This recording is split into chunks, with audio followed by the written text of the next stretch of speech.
Salve rapaziada, mais um vídeo aí pra vocês, mais um vídeo pro canal. E hoje pessoal, é um vídeo do som do meu amigo praticamente. Ele comprou uma coisa aí top pro som dele.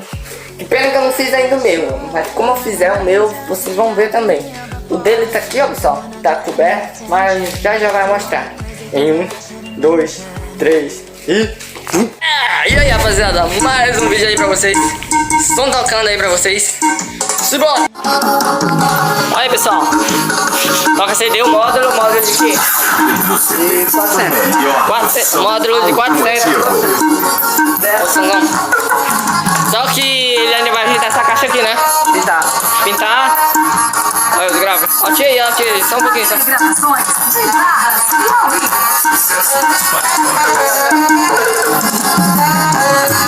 Vai, ó. Aqui, ó. Ah, tá cuidando ainda não.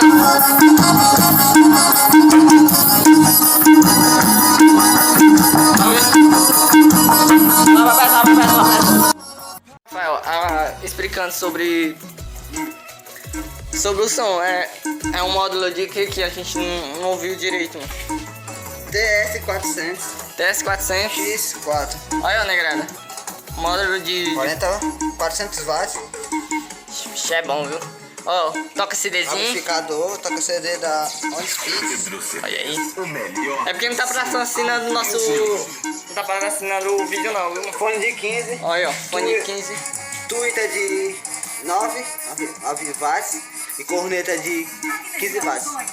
Mas lembrando que ele vai pintar a caixa de preto, né, Rafa? Vou pintar. Vai deixar top aí, vai botar as luzes também, né, eu acho. Pessoal, é isso, se inscreve no canal, vai dando teu like. Vocês queriam... Fica massa. Hã? A cor que fica massa. Deixa aí nos comentários qual é a cor que fica massa no som. Deixa aí se rosa, se branco, se vermelho. Vermelho com azul com preto. Deixa.